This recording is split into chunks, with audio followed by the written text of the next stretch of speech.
홍성구의 뉴스 브리핑 지금 시작하겠습니다. 홍성구의 뉴스 브리핑은 절세의 지혜를 나눠드립니다. 이상 회계법인, 학자금과 대학 진학은 전문가와 상의하세요. AGM 인스티튜트. 애틀란타에 집을 사시려면 믿고 맡겨주세요.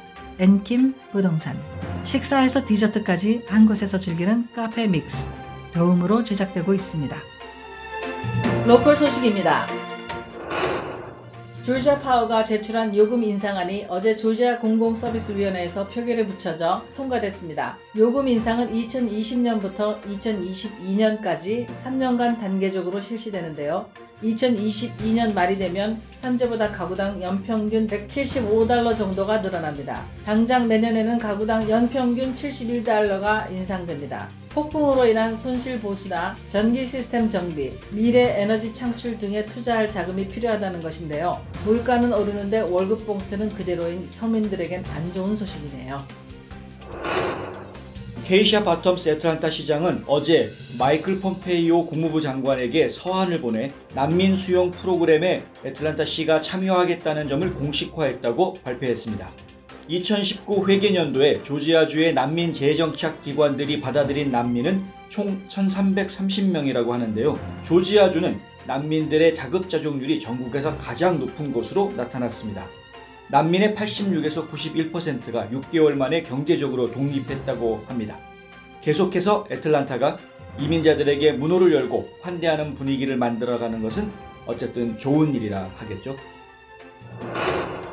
차기 애틀란타 한인회장 선출 과정에서 발생한 문제로 시민단체가 한인회와 선관위를 상대로 법정 소송을 제기한 가운데 전직 한인회장들이 사태 중재를 위해 나선다는 소식입니다.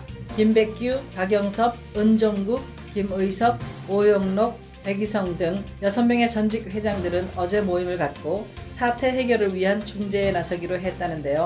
시민단체인 시민의 소리는 선거 무효와 재선거 실시를 요구하고 있고 한인회 측은 완강히 거부하면서 이달 말 김인철 후보의 취임을 강행하는 한편 시민의 소리 측을 명예훼손으로 맞소송하겠다고 밝힌 상태입니다. 과연 전직 회장들의 중재가 성공적으로 이루어질지 귀추가 주목됩니다. 미국 엘라바마, 루이지애나, 미시시피, 켄터키, 텍사스 등 5개 주에 최고 풍속 시속 250km의 초강력 토네이도가 덮쳐 주민 4명이 사망하고 10여 명이 부상당했습니다. 루이지애나에선 주택이 토네이도에 휩쓸리면서 59세의 여성이 사망했고요. 엘라바마주 북부에선 30대 부부가 가옥이 무너지면서 숨졌다고 합니다. 켄터키주에서도 주민 1명이 구조 도중에 목숨을 잃었는데요. 이 외에도 바람에 휩쓸린 7살 배기 어린이를 비롯해 부상자 10여 명이 병원으로 후송됐습니다. 12월의 불청객 토네이도가 올해도 남부지역에 큰 상처를 남겼네요. 지구촌 소식입니다. 올해 말 SF 영화 팬들이 가장 기다렸던 영화죠. 스타워즈 Rise of Skywalker. 월드 시사회가 지난 16일 저녁 할리우드 TCL 차이니스 극장에서 열렸습니다. 시사회에는 배우들뿐 아니라 영화에 등장하는 로봇들이 대거 참석해 영화 팬들의 눈길을 끌었습니다. 9번째 스타워즈 영화인데요. 북미에서는 이번 주 금요일인 20일, 한국에서는 내년 1월 8일에 개봉될 예정입니다. 그런데 한국에서도 미군 기지 안에 있는 극장에서는 미국에서와 같이 이번 주말부터 상영된다고 합니다. 미군을 친구로 둔 분들은 참 좋겠습니다. 중국 쓰촨성의 한 탄광에서 침수 사고가 발생해 5명이 숨지고 13명이 실종됐었는데요.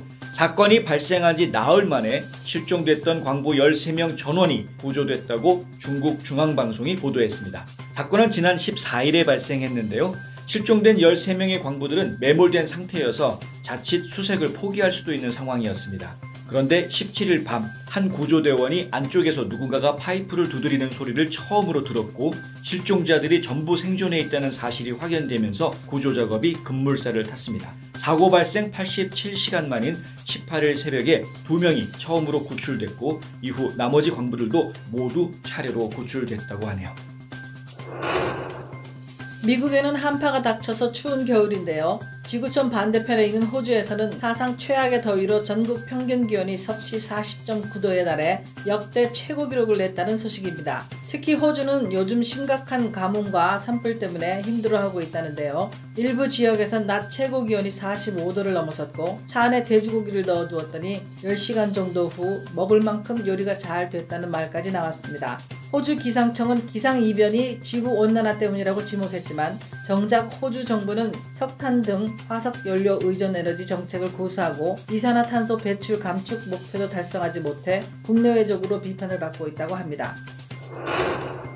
사이버 외교 사절단 반크가 전 세계 박물관과 미술관이 한국과 관련해 잘못 표기하고 있는 내용을 바로잡는 캠페인을 시작한다고 밝혔습니다. 전 세계에 거주하는 재외동포를 비롯해 유학생과 관광객 그리고 해외 주재원 등에게 각 나라의 박물관과 미술관에서 한국과 관련해 잘못 표시한 오류를 반크 코리아 페이스북에 제보해달라는 것입니다. 또 반크 이순신 사이트에는 오류를 바로잡아달라고 요청하는 편지 서식도 다운로드 받을 수 있는데요. 반크는 그 편지를 해당 기관에 보내줄 것도 부탁했습니다. 한국 소식입니다. 미 연방상원은 어제 주한미군 주둔 규모를 현행 수준으로 유지하고 한미 방위비 분담금의 급격한 인상을 경계하는 내용이 담긴 2020 회계연도 국방수권법을 통과시켰습니다. 트럼프 대통령도 이번 주 중에 서명을 할 것으로 알려졌는데요. 이번에 의회를 통과한 국방 예산은 작년보다 200억 달러 증가한 7,380억 달러 규모입니다. 한국과 관련한 주요 내용으로는 주한미군 규모를 28,500명으로 명문화했고 미 국방장관이 한국과 일본이 미군 주둔에 기여한 내용을 보고서로 작성해 의회에 제출하게 했습니다. 또한 한미일 3자 간 군사정보 공유협정이 유지되어야 한다고 적시했는데요. 이는 한일 군사정보보호협정, 즉 지소미아가 연장되어야 한다는 의미로 해석됩니다. 구글의 인공지능 알파고와 대결에서 유일하게 승리를 거뒀던 인간, 바로 이세돌 구단이죠. 이 구단이 NHN이 개발한 인공지능 한돌과 은퇴 대국을 벌이고 있는데요. 제1국에서 92수 만에 불계승을 거뒀다는 소식입니다. 이세돌 구단은 지난달 한국규원에 사직서를 제출하면서 24년 4개월간의 현역 프로기사 생활을 마감하고 은퇴했습니다. 이번 은퇴 대국은 총 3차례에 걸쳐 이루어지는데요. 첫 번째 대국은 인공지능 한돌이 사람이라면 두지 않을 수를 두는 실수를 저지르면서 예상보다 빨리 종료됐다고 합니다. 원숭이도 나무에서 떨어지는 법인데 인공지능도 실수를 하는군요. 문재인 대통령이 지난 6월 스웨덴을 국빈 방문 당시 현지에서 진행됐던 한국 스웨덴 비즈니스 서밋이 이번에는 서울에서 혁신과 인공지능을 활용한 전략적 경쟁력을 주제로 열렸습니다. 양국의 정재계 주요 인사들이 대거 참여했는데요. 스웨덴이 왜 한국과 좋은 파트너가 될 수 있는 걸까 의아해 하실 수도 있습니다만 문재인 대통령이 이날 기조연설에 밝힌 바와 같이 남북의 도로 철도가 연결되면 유라시아 대륙을 거쳐 스칸다나비아까지 육로가 열린다는 점을 생각한다면 이해에 도움이 되겠네요. 또한 스웨덴은 북한에 대사관을 두고 있고 미국 역시 북한과 소통하는 하나의 채널로 스웨덴 대사관을 이용했다는 점도 문 대통령의 한반도 평화경제 구상과 맞물리는 것이라 하겠습니다. 세계 탈문화예술연맹과 안동시가 오는 20일부터 이틀 동안 한국의 탈춤 유네스코 인류무형문화유산 등재 용역 보고회와 국제학술 심포지엄을 잇따라 열면서 한국 탈춤의 유네스코 문화유산 등재 추진에 속도가 붙었다는 소식입니다. 이번 행사는 지난 6일 문화재위원회 세계유산분과와 무형문화재위원회 연석회의에서 2020년 인류무형문화유산 대표 목록 등재 신청 대상으로 한국 탈춤을 선정한 데 따른 후속 조치라고 합니다. 선조들의 애환이 담겨있는 탈문화가 국제적으로 인정받고 널리 알려지는 날이 속히 오기를 기원합니다. 2019년 12월 18일 방송국의 뉴스 브리핑은 여기까지입니다. 시청해주셔서 감사합니다.